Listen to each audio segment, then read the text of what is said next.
The Dingers podcast is on the air. I'm your host, Mitch. I'm here with Jake, Jeff, and Ian. We're here to recap a little bit of the Chicago Cubs London series and then just talk some baseball, talk some Cubs going forward. They're hot. They're hot in the streets right now. We're in buy mode now, so that's fun. And just kind of talk about what's going on forward, looking a little bit ahead to what the Cubs. But first, if you're every Monday night, make sure that you are checking out the On Tap Sports Network YouTube channel. That's where you can find us every Monday night live on YouTube, and check out all your podcasts where you can find us: Apple Podcasts, Google Podcasts, Spotify. We're there. Make sure you're subscribed and getting our podcast when they drop on Tuesday. And then follow us on Twitter at Dinger Cubs, because that's where we love interacting with you, our listeners and Cubs fans. And guys, how are we feeling? Man, it's been a good stretch of baseball that we've got to watch. Even yesterday, losing that game, there's still some good that can take of it. How are we feeling as Cubs fans this week from our last one? Jake, let's start with you. How are we feeling? Well, I'm feeling great with Ian on the pod.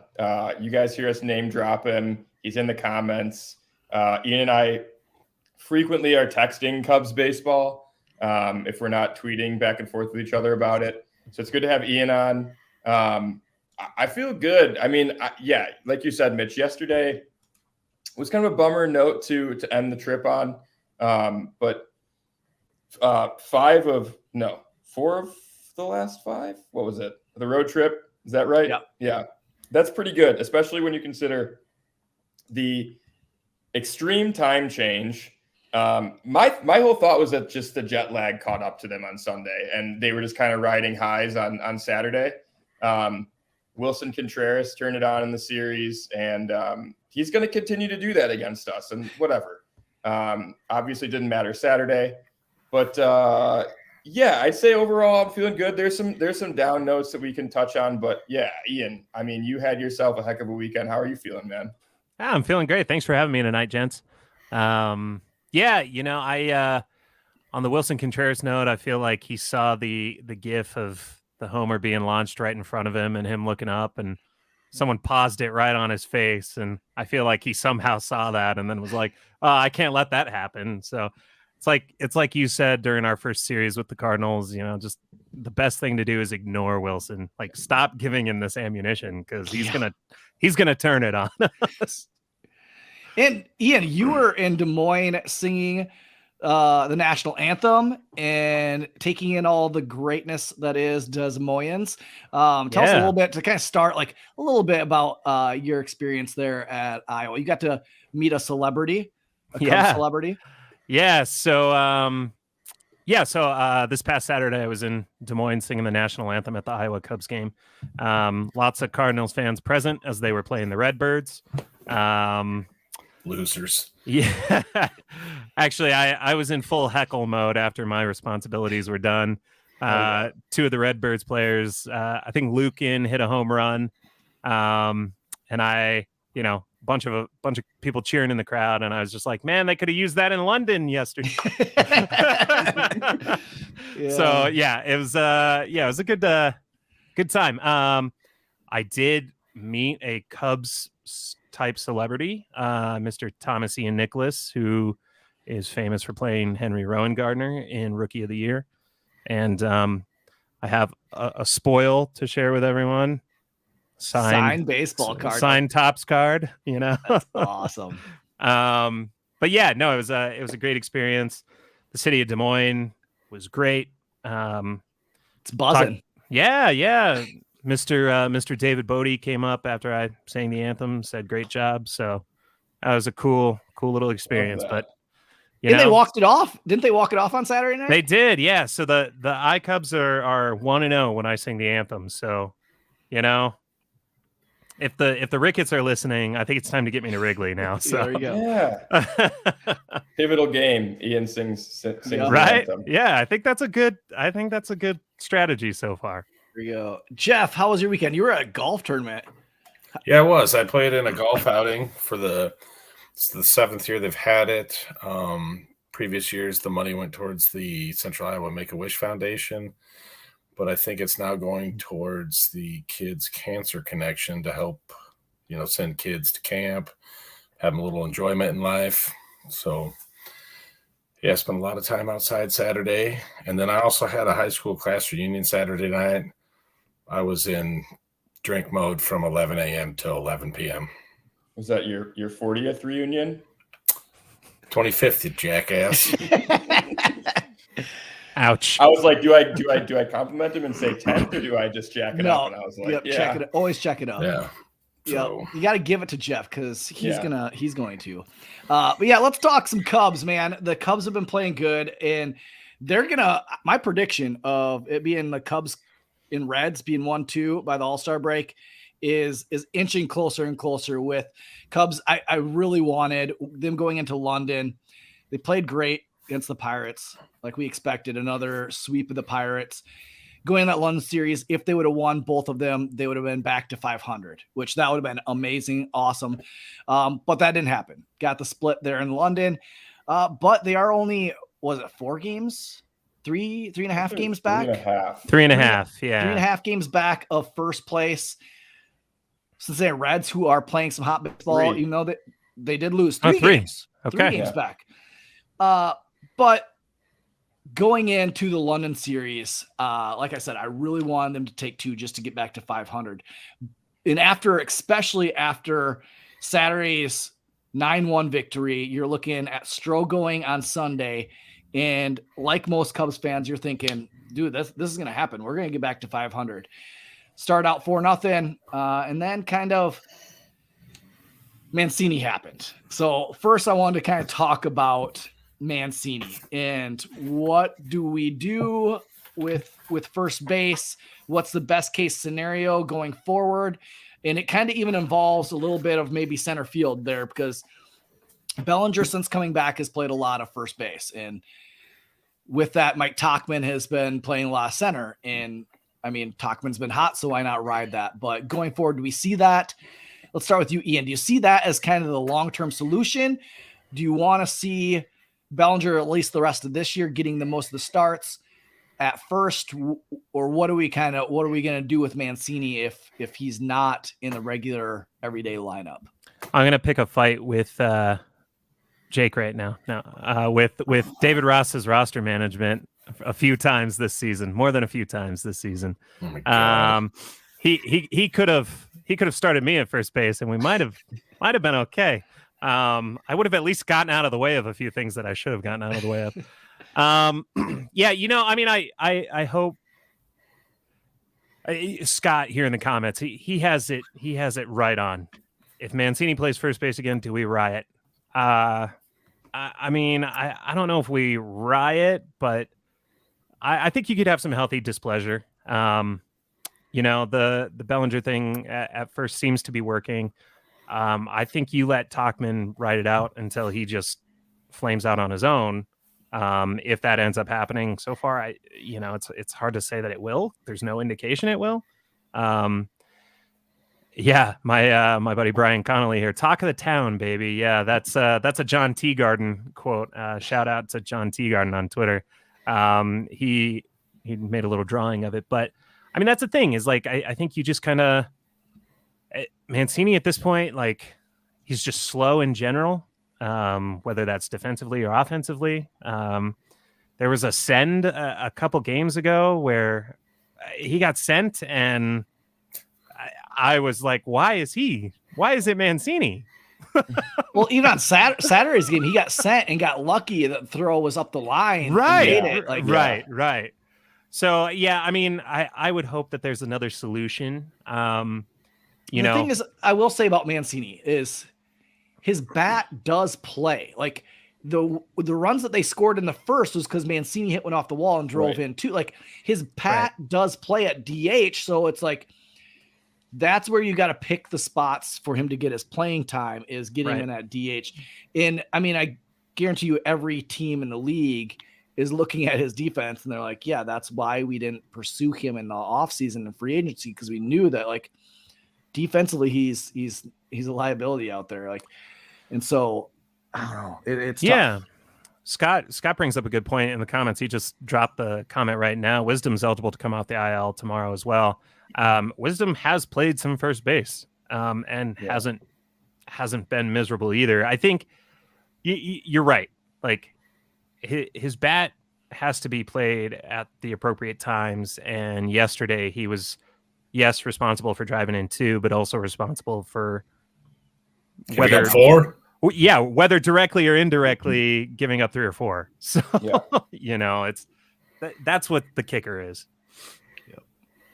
I do want to say that after the game, the interview with Trey Mancini, he knows he messed up. He knows he's not playing up to par on defense. And that's what's hard. Cause you gotta like the guy. The dude wants to do the best he can. Just defensively, he's not the greatest first baseman. He's not the greatest right fielder. He probably knows that. He's enough probably self-aware that he knows defensively he can rake. That's what he's paid money to do, is to hit and drive runs. And so I do kind of feel bad. But you're a Major League Baseball player. You got to perform. You got to perform out there. Yeah, you're paid to make those plays. Jake, what about you? What do we do? First base, what do we do? Center field, what do we do going forward? I don't think Mancini can play first base again.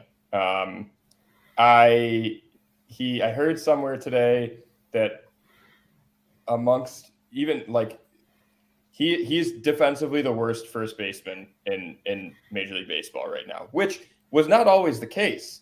So you kind of wonder,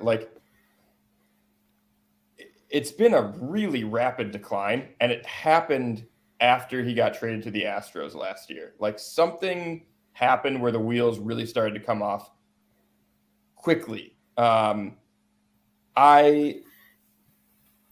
you said, super easy guy to root for.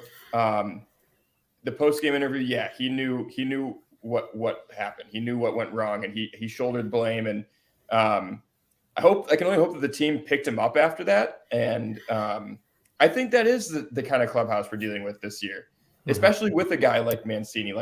It's not some asshole in the clubhouse who made the error, because he wouldn't have owned up to it if that were his personality, right? So but I don't think he can play first base. And with the outfield, do you want to put him in right field? Because I don't. So I don't know, man. I agree with you too, Mitch. The bat. So I had seen a graphic on one of the broadcasts. I can't remember. It wasn't in this London series. It might have been in the Pirates series, that Mancini had actually been batting over 300 for a decent stretch. I have it up since here. The Cubs have gotten hot. Hit this when back in, I think, the Giants series, he started getting hot. Yeah, I mean, I think so. He's hitting the ball hard. Yeah, I've got the StatCast numbers up here. Since the Giants series, been hitting the ball hard, 50% hard hit rate, 93.8 average EV, and a 21% average launch angle. Those are good numbers. So I do think that you have to keep his bat in the lineup. I wouldn't be upset with him playing DH, especially if there's a lefty on the mound. Yeah. But I think I agree with Ian. I think you got to keep Tauchman in center until it doesn't work anymore. And I think at the very least, he's not going to keep batting 290, 295, whatever it is. But if you've got him batting 265, playing above average defense, and getting on base the way he's been getting on base at the top of the lineup, he seems to be a smart base runner too. And he's a veteran presence. He hasn't been in the league that long, but he's been on winning teams. He was on the 2019 Yankees. So I like that. I like Bellinger at first. Mancini DHing means more time behind the plate for Amaya, which I don't hate. That probably means less playing time for Tucker Barnhart, which again, sorry, Tucker, I don't hate that either. That kind of seems to me how the lineup shifts around. And I don't see, barring some big offensive acquisition at the deadline, which we've talked about in the past, I don't really see happening. I don't think there's going to be a big earth-shattering acquisition. So I think that's kind of how things stay. That's kind of how the lineup stays the rest of the season. What say you, Mitch and Jeff? Jeff, what do you think? Well, let's go with. I got a couple questions, and we can because you guys kind of touched on them. Okay. Which I'll ask the question to Jeff. So you have Amaya that can DH. He can play first base. He's played first base in the minors. Mm-hmm. You have Wisdom coming back off the IL, which we've noted. Yeah, I didn't even account for that. Yeah. That could DH some, could play third, could also play first. With these guys coming back, who's going to be the odd man out? And who do you not want? Because I don't want them to send Amaya back down. Like every time he's up to bat, he takes a professional at bat. Way better than Tucker Barnhart. And it's like at some point you got to make the tough decision. So, Jeff, what do you kind of think, and what do you want to see the Cubs do? Well, you can get rid of Tucker Barnhart to make room for Amaya. Tell us how you really feel. I'll pack his bags. And also, like, we used to have a real big problem. Look like Tucker Barnhart. You guys got the same facial hair and kind of the same hair. Yeah, but I'll tell you what, I could get on base more than him because I'm not afraid to step into one. Okay. Oh. So he's fighting words, Jeffrey. Jeff's mad tonight. Big man. It's irritating. We used to go with this problem where we had so many middle infielders that we had a lot. Now we have so many people that can DH because nobody can play defense. It's kind of true. I mean, it is. Yeah, you're right. So get rid of Tucker. Trey Mancini can go away. Hey, but you know his name. You got it right, Tucker. Good job. That's right. What did I used to think it was? John. I forgot. Not Dale, because that was Hosmer. That's Hosmer. But no, that's how I feel. Like, let the people play that are making plays and executing and stuff like that. Like, can I really quickly? It's not going to be quickly, everybody. No. There'll be numbers. You can't just get rid of Barnhart because he's on a 2-year deal. They're not going to eat that money right now. Fine, send him to Iowa. With the trade deadline coming up. Yeah, I'm with you, Jake. I do think you could ship him off. It doesn't have to be a competing team, but what are we going to get? A washing machine? No, it's better than eating the money. It's better. But you could package it with somebody else. Like that could be a throw-in. Mancini. But like, there's always teams that are pushing for the playoffs. It could just be a deal for cash. It could just be a deal for straight up cash. Yeah.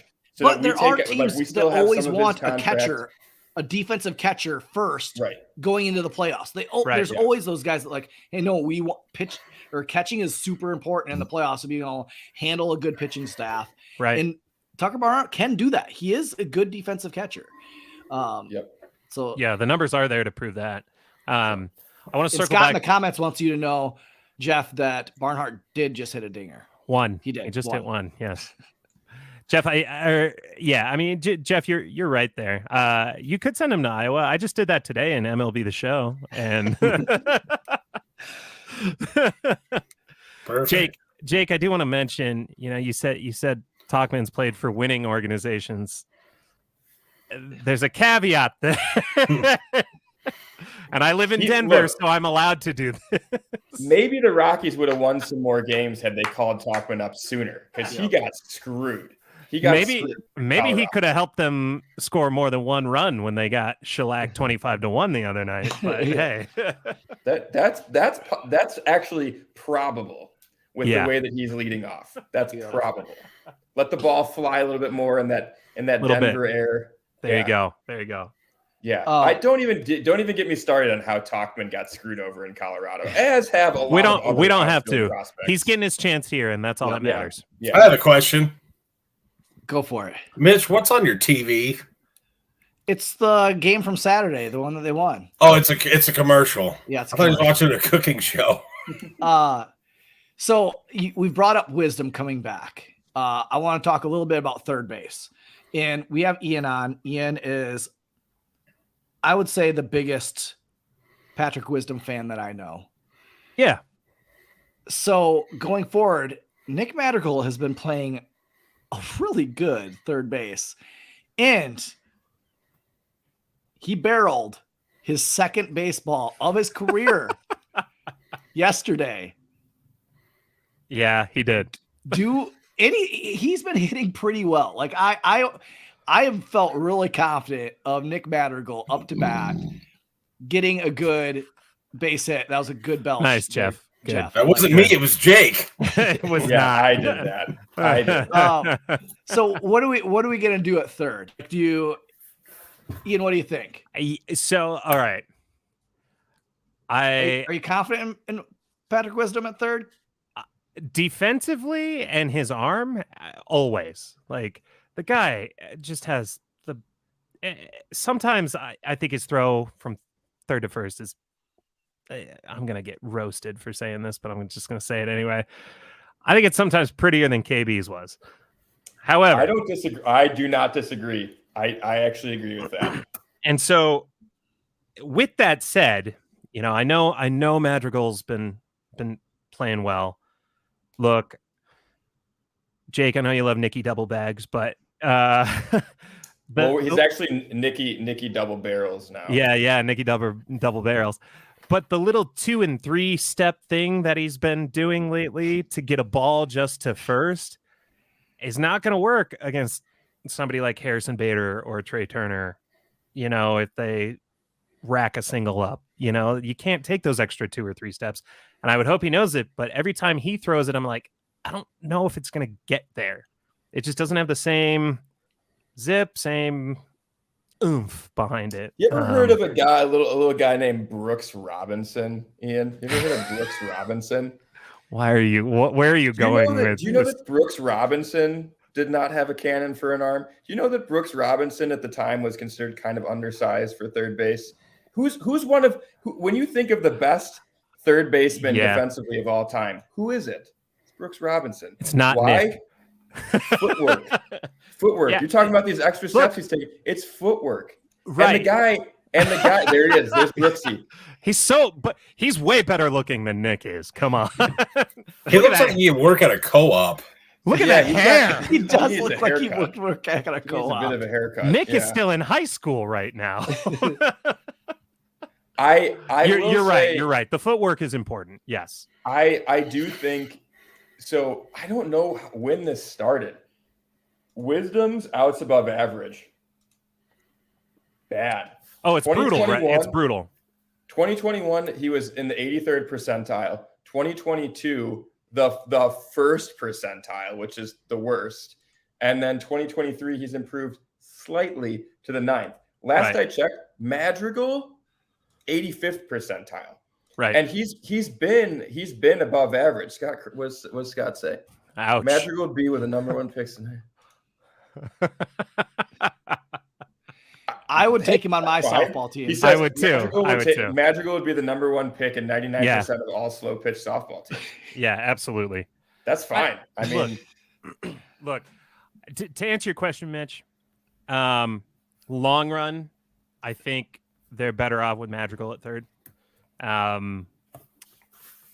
think Wisdom coming back at this point until the stark drop off in his bat from the start of this year to what has been occurring lately is concerning in so many ways that I think until he somehow rights that ship, he's spot at best, DH, and spotting at first. I think maybe at best right now.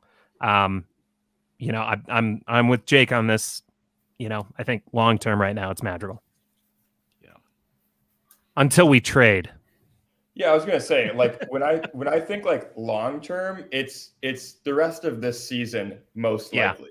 Yeah. I do think that Madrigal is starting to show like there is a spot for him on this team. I think it's more likely long term that he's a bench guy, like starting, maybe a couple times a week as needed. It's like that's the one thing where it's a shame that the pitchers aren't hitting anymore, because he's the guy that you want pinch hitting. Not in every situation, obviously, it's situationally dependent, but I would say probably majority of the time he'd be, as Reese agrees in the comments, I feel best with Madrigal at third. Right now, yeah, I do. He's just a smaller version of Tommy La Stella. He is, yeah, smaller right-handed version of Listella, just slapping it, just 3 a.m. Slapping it at 3 a.m. Okay. I just Scott. it's how long has Wisdom been hurt? I don't know if 10 days is enough to heal his wrist. I think it's a phantom 10 days in a way.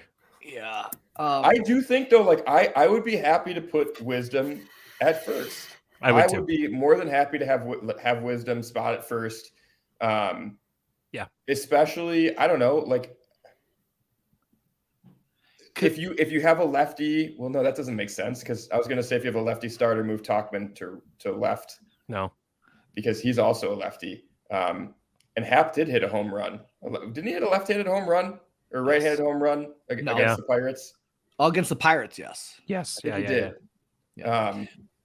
But go ahead, Mitch. A thing that I'm thinking about, and I don't know if it's right, but like you have Cody Bellinger signed to a 1-year deal, and he's playing first base for you right now.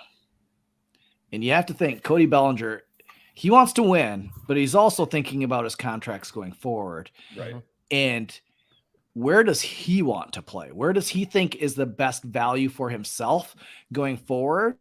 And I guarantee you eventually that conversation will happen where does he see himself playing more first base or does he see himself more as a center fielder to make more money for his future? And I guarantee that could be a possibility down the road where, yeah, right now he's content and good to come back, especially after injury. Let's play first. Let's slow, especially because it was a leg injury. Let's play first. But once that thing fully heals and he feels confident, I guarantee you he's going to have a conversation of like, hey, I can go play back out in center, especially if Talkman struggles at all. And then we will have an issue. And it's been the issue that we've talked about since, off season, since even Frank Schwindel way back. Like, what are we going to do at first base since Rizzo? And we all thought it was going to be Mash Mervis. Well, that hasn't panned out. Mash has really struggled this year, especially coming up in Major League Baseball. So, like, they need to have a plan going forward. And I'm just hopefully that's something that when Ricketts says we're going to be in buy mode, he's on the record of saying that he addresses the needs. And we talked about this last episode, that he addresses the needs of this team, not just get somebody to say, hey, we bought somebody. Cause then he can like, oh, great. I backed up what I said. Like, no, like right. Get the guy that the club needs to make them better, to push them. Cause we want to make the playoffs. Like that's a doable thing. I got somebody else like a DH. Fabulous. This is great. Right. Like get a first baseman out. I know last week we looked a lot at like who's available at third base. Jake, who's available? You're shaking your head. Who's available at first base? I'm going to ask you because nobody. I don't know first base off the top of my head. I know we talked about Candelario, and Candelario stayed hot at third base. Yes, he's done well for my fantasy team this week. And how do you have time to worry about your fantasy team when you're building a house? I set my lineup at 6 or like 5:30 when I get up in the morning, and then it's a superhero. You ever spend a little bit of time on the commode, Jeffrey? Because that's when you do it. That's when you do it. Commode time is other time. It's usually when I go down a rabbit hole on TikTok. Oh, and that's when Kevin will get like 30 TikToks from me. Hang on, I'm pulling up really quickly. 2024 free agents. So looking at. Go ahead. Well, I would. He plays a lot of first. He played a lot of first here in Colorado, and we just got done sweeping his team's butt for 2 series in a row. But in a perfect world, man, like if you were looking at trying not to break the bank, I'd love to see someone like Connor Joe. I know you love Connor Joe. Yeah. It's not a long-term solution, but it's an option, and he's so annoying with his bat. Like you think he's done in every count, and somehow I just whoop.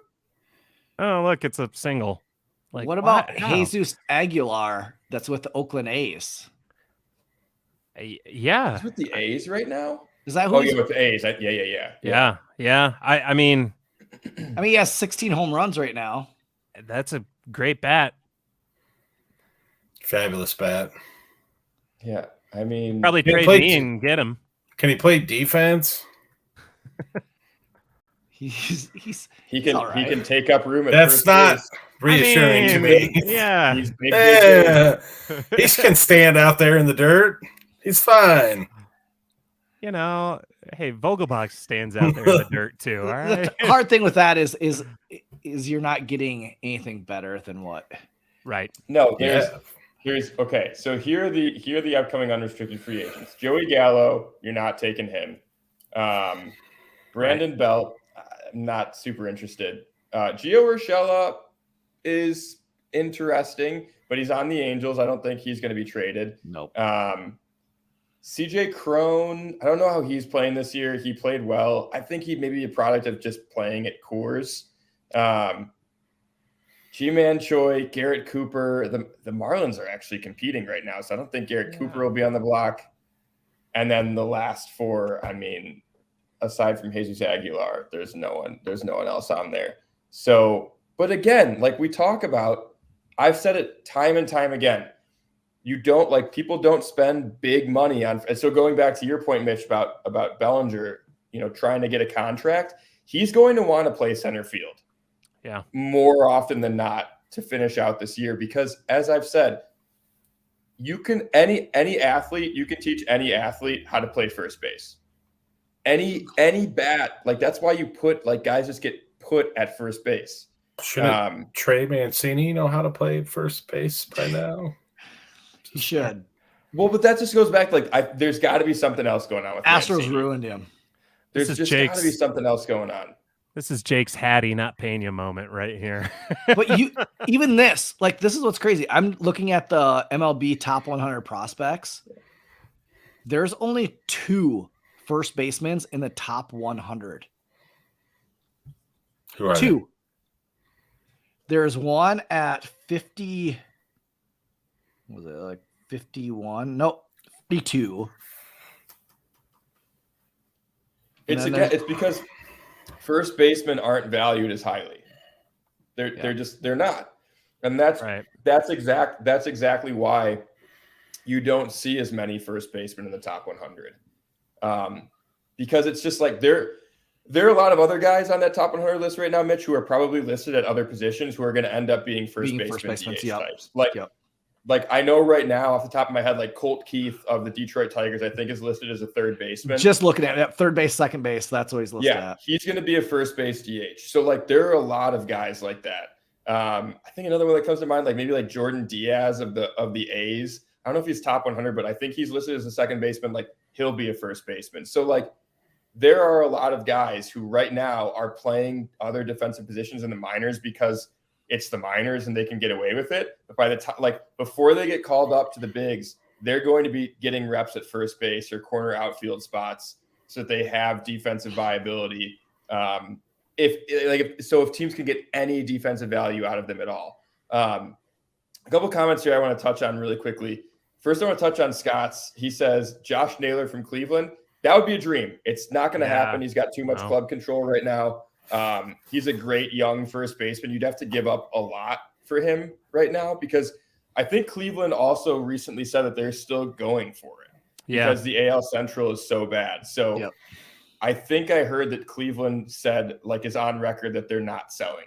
At least as of right now. Of course, that we as Cubs fans, we know that can change. Right. This is kind of switching subjects for first base really quick, but I want to touch on Reese's comment as well. He said, we really need to sign Matt Chapman for a set third baseman with a great bat and defense. He could be really great for us. And I was saying that as well, Reese, after the first month of the season. This is the third episode that Matt Chapman's name's come up. Yeah. We have definitely talked about Chapman, but he has fallen off a cliff offensively.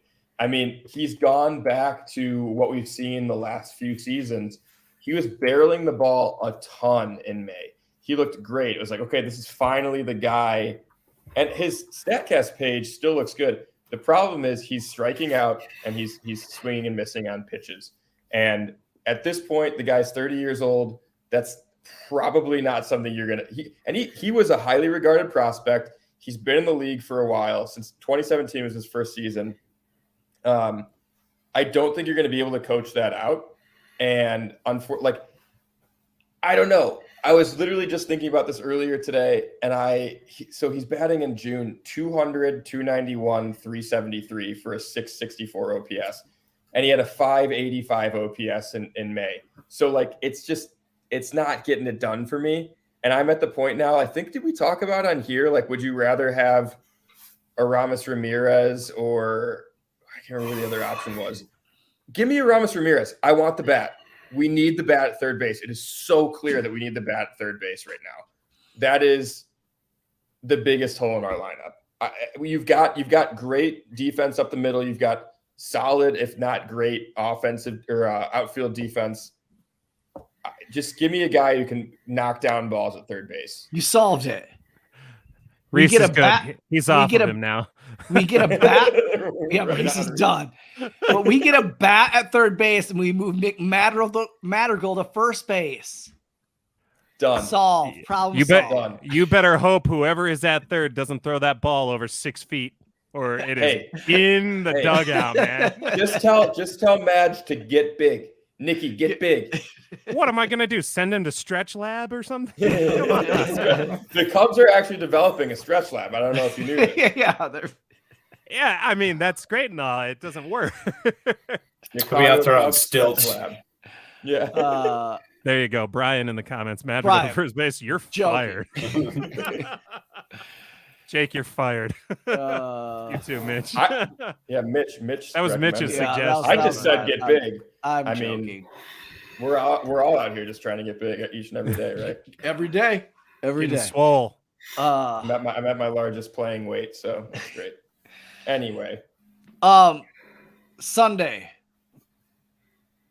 We had Marcus Stroman on the mound. We felt good for the win and ended up having a little bit of blister on his finger and exiting the game early. It was reported that the blister didn't open up, so that's good news because usually when it opens up, that means a little bit more time for it to take to heal. So hopefully he won't miss a start. But let's say he does miss a start. Who do you think is going to take that start? Is it going to be Hayden Wesneski moving back into the rotation, which I did really like his inning on Sunday, pitched a pretty good, clean inning on Sunday. Could it be Ben Brown getting called up? He did not fare well on Sunday. It was kind of one of his first clunkers in a while, but he ended up getting the bases loaded on a couple walks. Then he hit 2 guys and kind of ended up giving up like 6 runs. Just struggled. I know up until that point, Ben Brown has been lights out. Been fun to watch. Really want to see him getting called up. So where do you think we go with that there, Jeff? What do you think? What do you want? Just give it to Hayden. Give the ball back to Hayden Wesneski. Just give the ball back to Hayden and see if he's figured anything out. Let's not make this difficult. Yeah. I think I'm with Jeff on that one. Like we're in the thick of it now. I don't know if we mess with it and try to see if Ben's ready. I mean, so far he looks ready. You know, you're right. His outing on Sunday was the one bad one in a while, but I think you just give it to Hayden. Yep. And it could be kind of a bullpen game where you only ask like 3 innings out of Wesneski. Like, hey, give us 3. Like, you don't have to give us like 6 or 8. Like, just give us 3 or 5 or 4. Like, and then we just ride the bullpen and do that. What do you think, Jake? I agree. I hate to just be an echo, but I just don't know if – so the one thing that is nice is if it is Ben Brown, the next 2 matchups are pretty soft landing spots. Yeah. The Guardians – I think it's the Guardians at home.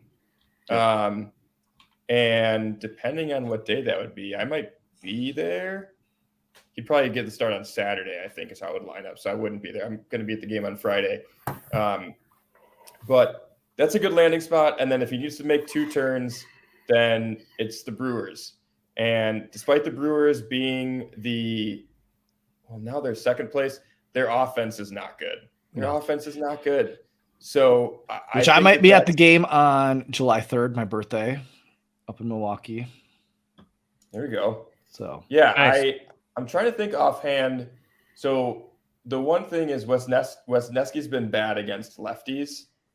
And I feel like the Guardians have a lot of lefties. Like I think both Naylor brothers are lefties, and they're power lefties. They've also got Josh Bell still, right?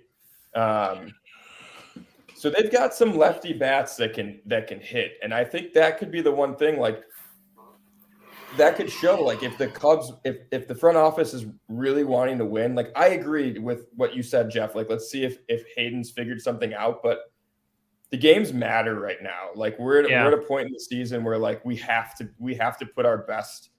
The earlier games mattered too.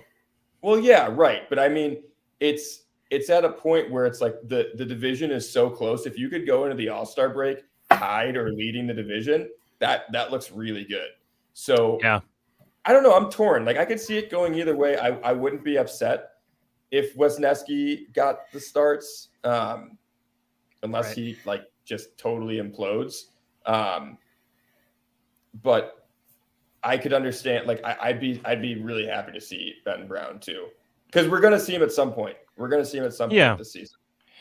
Go Cubs Go 23 asks where we go in the rotation. We kind of flipped our rotation in London, getting Steele and Stroman, which I loved it. They got them an extra start in the season with being a 2-day off and then another day off after. They actually got kind of like cheated the system and got our 2 best pitchers an extra start out of them, which I love it. But now it kind of reset the rotation. Where do they go tomorrow? Do they go with Smiley? Do they go with Tyone? Have they announced it yet? I can't remember if they've announced who's next. But who would you go with tomorrow if you were Ross and you had the pencil to write down the lineup card? I can't get away from that damn song, Jeffrey. My bad. I thought I had my thing muted, but it wasn't muted. Who do you go with, Smiley or Tyone, Jeff? I'm going with Smiley. Just because he's been more consistent. He's only had one clunker. Yeah, if that, really, yeah. If Tyone was a used car lot, it'd be clunkers. As far as the eye could see. Jeff is so honest. Yeah, it's I start the series off right. Like rid yourself of London, forget it. And you brought up the lefty bats in that lineup. Go with the lefty, Smiley. Yeah. I never even gave that a thought. Scott says it's Tyone tomorrow, Smiley Wednesday, and then Professor on Thursday. Is that announced, Scott? Can you let us know if that's announced? Because I don't know if it could have been announced somewhere, but it's not on the Cubs website for probable pitchers. It's TBD for the rest of the week. Which so we could go with TBD. I heard he's a pretty good pitcher. Yeah. Yeah, he ranks right up there with and many more. Yeah, and ESPN considerations. ESPN has it. Oh, ESPN does have it? Yeah, it has Suarez and Tyone tomorrow. I don't know. I listened to the game on Sunday. I wouldn't trust much that things from ESPN and what they say. Because no, I mean Michael K couldn't get any of the names correct at all. I'm glad I didn't. I couldn't get it to load. I couldn't get the TV. Oh my goodness! I listened to Pat. Michael K.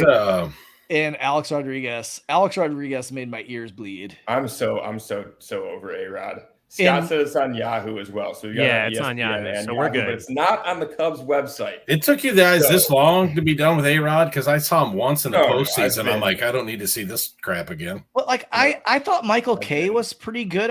I mean, he's a Yankees, and oh my goodness, I could not listen to him. Like I couldn't stand.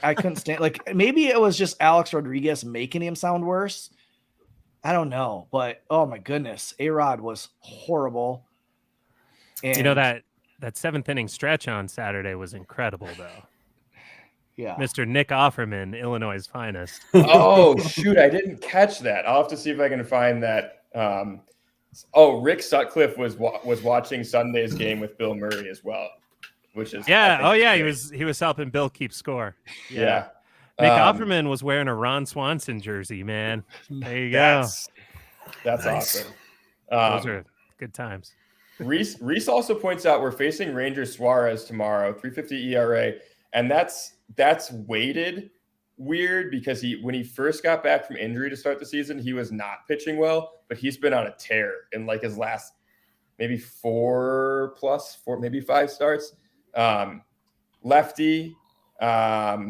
So that'll be interesting to see. Like after what happened on Sunday, I wonder if I doubt Mancini. Like you can't put Mancini back at first, no. But I wonder if you have him in the lineup at DH as kind of like a little bit of redemption to kind of do something with the bat. I'll be curious to see if they start Belly at first or if they start Wisdom at first with this lefty on the mound because Suarez doesn't throw super hard. His pitches have a lot of movement. I wouldn't say he's a lefty Kyle Hendricks. He gets a lot of ground balls. He throws a little bit harder than Hendricks. The last time the Cubs faced Suarez, they roughed him up pretty good. Yeah, big time. For, what was it? 4 earned runs, 5 hits in only 2 innings. So we see him well. It's, that's what it indicates. But yeah. So was that this season? Yeah, it was this season. It was what game was it? That was like his second start this season then probably. It was in May 19th. Yeah, I don't know. Cubs ended up winning that game 10-1. I'd take that outcome tomorrow. I would rather Smiley start tomorrow. I think that Smiley starting is setting the series up for I'd rather start a series with a win. I think Smiley has better odds at a win. The way he's been going, despite his last outing, I think there was a lot of smoke and mirrors. He kind of tight roped his way through 5, I think it was. But it's going to be, regardless, it should be an interesting matchup. I'm interested to see how Suarez does and if the bats can get some balls in the air. Yeah, looking forward. We got a 3-game set with Philly. Then we have a 3-game set with the Guardians. Then, like we said, Brewers, and then we have the Yankees right before the All-Star break. And I said last week that the Cubs would be 1-2 by the All-Star break. I want us within 2 games. Yeah. Like being even within 3, you have to feel good. Where we're at, we feel good as Cubs fans, especially going through the stretch that we went through there for like almost 2 weeks ago when we were sellers. Yeah, but it was a good month of baseball where it was tough to watch, and there was a lot of what my question is to you guys is, who are the Cubs? Like we've kind of seen a tale of like 3 different teams out there. Who are the Cubs? Like if you were to define the Cubs, what type of team are they? What do you think there, Ian? They're the kind of team where if you let them hang around, they have a chance to get you. The games that I've seen that have bothered me, and Jake and I have talked a lot about this over kind of the course of the season, are the games where there is no fire. And there was a stretch of games where there literally was no fire. And so I think this team is, they are either on fire or they're totally flat right now. And there doesn't seem to be an in-between. The series in London kind of showed an in-between a little bit where, they took a really massive punch in the mouth when the Cardinals took the lead, and then they kind of hung around. They didn't totally go away. But I think, it's hard to say. It's just, I still don't think we know, but I think we have enough of an identity to say if they're given chances, they'll hang around. What do you say, Jake? I think to kind of try to use something, I agree with what Ian said, try to use something kind of quantifiable. I think they are a wild card team, which in any other year makes more sense than it does this year, because no central team, they're going to be wild card teams that have better records than the NL Central and AL Central winners. But I say that because I mean, like, a wild card team, it typically feels like wild card teams. I'll kind of highlight Reese's comment here. Wild card teams are like almost there, right? For the most part, it's like, they're scrappy. They figure a way to get in. And I don't think we've seen a lot of the scrappiness yet, but there have been glimpses of like them clawing back into games. Like Ian said, Sunday kind of hanging around, like not quite giving up. But I haven't seen that to the level that I'd like to yet with this team. And I highlight Reese's comment because I think that he's onto it basically here. I mean, I think this is kind of the common consensus. So he says, if we extend Stroman, get a solid third baseman, and reinforce our bullpen, we could be serious contenders next season. And I think it's the Stroman extension. I don't think is going to happen midseason. I just don't think it's one thing with a homegrown player, but with an impending free agent, it's a different story. It's a different dynamic there. But I do think that something could be worked out in the offseason. I think it makes total sense, assuming that he stays healthy the rest of the season and the performance continues. With reinforcing our bullpen, I've talked about this on the show before. I think it's less about reinforcing the bullpen and instead finding it this season and taking it into next season. So not having as many moving parts that they're trying to sort out going into the regular season coming from spring training. Have a bullpen that's set. And I think that gets rid of some of the close losses that we suffered, or bullpen losses that we suffered, especially in May. Like Ian said, we've talked about it. Like, I see fire in this team sometimes, and other times I just feel like they just don't care to be there. And we've also said, like, sometimes that's how we feel at work. Remember, this is work for these guys. Like, yes, I'm sure they all love playing baseball, but day in and day out, like, that's a lot. It's a lot. It's a physical and mental toll. But I don't know. Find the spark that we haven't seen for what feels like for a long time. So I think they can win the division. I think it's there. But they're not World Series contenders. No. Jeff, what about you? Define the Chicago Cubs. I'm looking for a good analogy here. Oh, you know what? And sometimes of the season, they're like that free car you get when you're 16. It's like, it ain't pretty, but it's got a big back seat for entertaining people. Yeah. And they get entertaining. entertaining. So, Like, it's got a DVD player in the back of the head. Yeah, exactly. Yeah. Was this car from Exhibit? Did you get this car from Exhibit? I did. There's a popcorn machine. Did he pimp your ride? He did. He did pimp my ride. There's a jackhammer in the trunk. No, I'm with Ian a little bit where, like, you watch them play and it's like, these guys act like they don't even want to be on this field right now. So yeah, there is no fire, but you see flashes of, like, they could be so much better than the way they're playing right now. Right. And that's the frustrating part, is nothing's really changed. It's the same people, just different spots in the batting lineup or maybe different positions on the field, and they go on a tear. Yeah. So, and I'll bring up Brian's comment of, like, that's what happened in Cincy. It's all because of heart. And I wouldn't say necessarily it's because of one player. Like Cincinnati, I would say two. Yeah.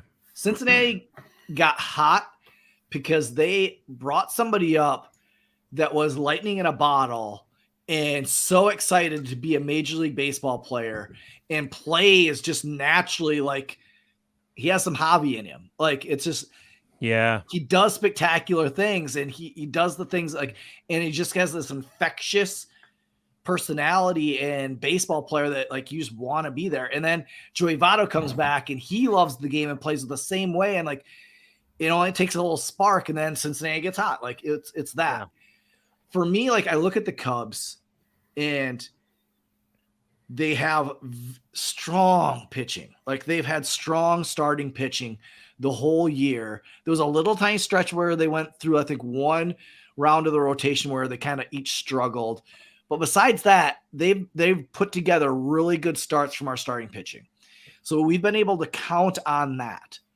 The two areas that we haven't been able to count on has been the offense to show up and provide runs, especially in one-run ball games, and then our bullpen really struggling at the beginning of the year. Our bullpen has kind of figured it out, or we've kind of found the guys that we can trust, and it's just taken longer than we expected. And it's that offense. Can the offense find some consistency to be able to hang and score enough runs to keep us in the division? Because we're not going to win a wild card. Like, if we're going to get into the playoffs, it's going to have it to be, I think, winning the division. Yeah. And so for sure. Can we outscore Cincy? Right now, I would say no. Like, they've got some players right now that are hot. Yeah. But you never know. With anything that gets really, really hot right now in June and July, usually cools off by August, September. So can we have that consistency and just ride that consistency the whole year and hopefully come out on top in the end? That's where I would love to see us add a little bit of a piece to add a little bit of offensive firepower to hopefully score some runs and win those tight one-run ball games. Because that's where I think it's what's going to be our make or break in making the playoffs or not is going to be our offense and can we score enough runs. Yeah, you're spot on there, Mitch. I mean, it is an aggregate of two players really that have sparked Cincinnati, but it's like we've seen occasional sparks, and I'm looking for this team to just hang on to one of those sparks. There was a stretch where Jake and I were talking, like, even when Hop was, Ian was a nightmare for a little bit of a stretch, and he finally spiked his helmet, and I was thrilled to see it. I was like, oh my gosh, like, emotion. He does care. And this is a conversation also that kind of bleeds elsewhere, is the players are only responsible for so much fire. There's another thing that can help keep players inspired and lit. And I don't know. I don't know if what we're seeing is an indication of how Ross keeps his team focused or not, or on fire. I think more red assery. We need some red assery. We need some red assery. Yeah. And here's my take on that. We need a lollygagging speech in the shower. This is where, for me, I'll have a little bit of Ross's back. Look at the players who we have. Yeah. We have a lot of very professional baseball players who, like, you will never see Dansby Swanson do anything fiery. Everything's going to be handled very professionally. He's not going to get too high. He's not going to get too low. He's going to be this until he wins that championship, and then he's going to, like, celebrate. You have Trey Mancini, he's a veteran. Like, he's going to be this. You have Nico, who you don't really see a ton of from Nico. You can see it inside of him, like, but he's not going to let it show. Like, you have a lot, and it kind of is a reflection of who David Ross is. Like, David Ross wasn't huge fiery his whole career. He was pretty consistent And so that's where I think it's a reflection of that. Like, but then you have Morel, which is perfect to add to that team of that. He is the fun. He is the entertainment and can bring some enjoyment to the game where down the road, you look at like the players bring that. The players bring the fun. The manager's there to bring that consistent, like, hey, we're not going to get too high. We're not going to get too low. That's his job as a manager, is to like be there, support, not get like, and so they need another player that plays with that passion. Now, I'm not saying they need to bring up PCA. Like, that's not going to be the solve, but it's going to be them just like this stretch that they've gone on. It's been fun because they've been playing good baseball as a unit, and it's all been clicking, and they've done the things like Bellinger coming playing first base, doing the things that like that's best for the team. And that's what's going to win games, where they're playing for each other. And that's when the spark happens, and it's fun for this team. I think they're not going to be the Cincinnati Reds that gets a rookie like Ellie De La Cruz, and it's everybody shows up to the ballpark. Like, so that's the first time Cincinnati's been sold out in years. You know, last week they were selling out every game because, I mean, I would go to a Cincinnati Reds game if I lived in Cincinnati right now. For sure. Like, I'm not even a fan. I would go to a game like just to see him play because he's so fun. Like, so no, you're Matt McClain and Joey Votto's back and Jake Fraley and the young starting pitchers. I mean, they've got guys and Jonathan India. Like, Jonathan India is playing a great game great season this year, and like people. Like, he had a rough sophomore season, which happens frequently, and he's back on it this year. So yeah, like they've got guys. I think you're right, Mitch. A lot of professional baseball players in this team. And Happ has talked about, though briefly, he talked about on the compound how he like has to stay even keel. Like, he can't get too high or too low because it like that affects the way that he plays. And I respect that. Like, I respect that he learned that about himself. But yeah, like there needs to be a fiery guy. I think Morel can be it. I think Nico is coming out of his shell a lot. Sometimes I catch him. I think he gets interviewed on 670 The Score every like Tuesday afternoon. And those are really fun to listen to. He's funny, and he's obviously super smart. I see him becoming more like, you know how KB started to open up and like be more outwardly like emotive by the time he was done with the Cubs. I think that's going to happen with Nico too. So like, I'd love to see him we've seen it like when he makes some plays on the field sometimes. It's not like super out there, but like, I think that's going to start to show itself more, especially when you get a guy like PCA in there, like another younger guy that has that emotion. I think that's what it's going to take. And I'm not saying that I want PCA up. It's not the solve this season, but sometime next season, PCA is probably going to be roaming the outfield. And I think that's going to be the spark that like the spark. Brian said, Nico has that spark. Morel has that spark. Dansby consistently brings the heat. It's a matter of riding it and harnessing it and letting it light a fire. And I think that's exactly right. I think it's just kind of smoldering right now. And it kind of like gets a little oxygen sometimes. And then the oxygen like kind of, subsides. It's like, can we get that fire burning? I'm excited to see this week what the Cubs can do. I want to see the Dansby who slides into home and gets up and is just I want to see that just a little more. Yeah. Like, yes, Dansby's an incredible veteran presence on this team, and he's an incredible player for this team. But part of being that presence is also understanding that this team was playing on fire when that slide into home happened. Like, it's it'll be one of the most famous images from this season. And I would like to see that version of Dansby, I think, just a little bit more. Totally. Yep. Yeah. I think Go Cubs Go 23 said the next 13 games are huge for this team. And that's right. Like, going into the All-Star break hot is going to be huge for this team. So we've been talking for an hour. We can end, but that's kind of the thing. Like, can we keep riding this hot wave? Hopefully the flight back from London didn't cool us off, and we can go into this Guardian series still up, and hopefully still pushing in to be 1-2 with the Reds and by the All-Star break. And then it's just a 2-team race because I really don't see the Brewers scoring enough runs. And so Cardinals, hopefully we didn't give them any juice going forward and them not getting hot like they do. But yeah, that does it for episode 125 of the Dingers podcast. Thanks for listening. Make sure you go follow us at Dinger Cubs on Twitter. And thanks for everybody that joined in on the comments. It was fun to interact with you. We love it. So keep that up. And yeah, thanks for listening to the Dingers podcast.